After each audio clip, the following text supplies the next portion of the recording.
તાજા સમાચાર તમારી ભાષામાં મેળવવા માટે ડાઉનલોડ કરો ગુજરાતી મિડડેની app. You're working with a Katrina Kaif in Leke Prabhu Ka Naam. She's not a trained dancer. She doesn't come from a dance background. We've seen her evolution on screen as a dancer. But when you are working with her, what are your observations on how she, approaches? So I just want to quickly recap on the first part of your question you asked me, which is the generational shift, arc shift that has happened between the actresses in the yesteryears versus now.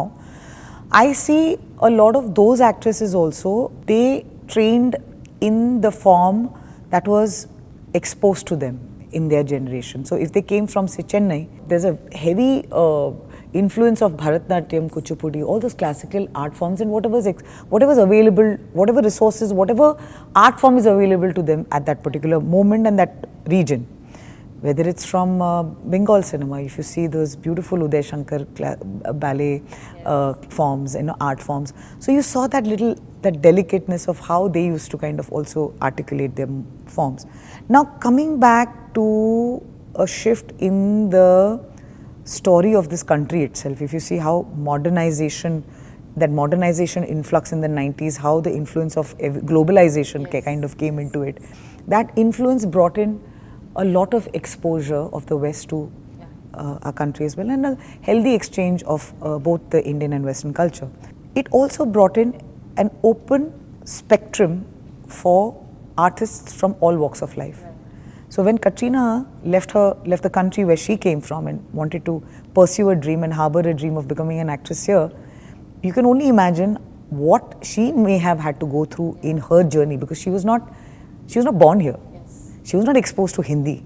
She was not exposed to the Indian art form, dancing or singing, whatever, her craft. So her journey is very different to a journey vis-a-vis an actor of today's generation who's from here.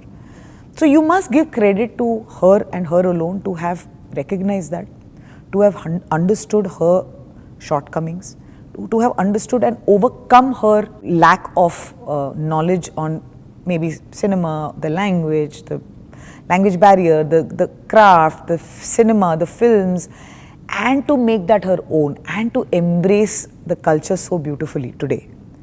Like you see her in saris today with her sindoor and her Mangal Sutra. I feel lovely to see that. Yeah. So that is her shift of arc. I know of Padmini ji, who was culturally brought up here, but then she went to the US and settled there. So look at the shift, like every person's journey and arc. I feel each one has their own narrative, their own understanding and journey into cinema, into any art form and craft. And for me to sum it up in a general compartment, or like to say it, I can say a broader spectrum to it, but I can't label each individual to the other individual or compare that person to the other person. Right. That's little unfair. Like what Madhuri ji's journey would have been versus what Sri ji's journey would have been, they're two different journeys, but they're both loved. Yes. And I guess that's the name of the game. Subscribe કરો Gujarati midday. Bell icon પર click કરીને મેળવો તમામ વિડીયોના direct notification.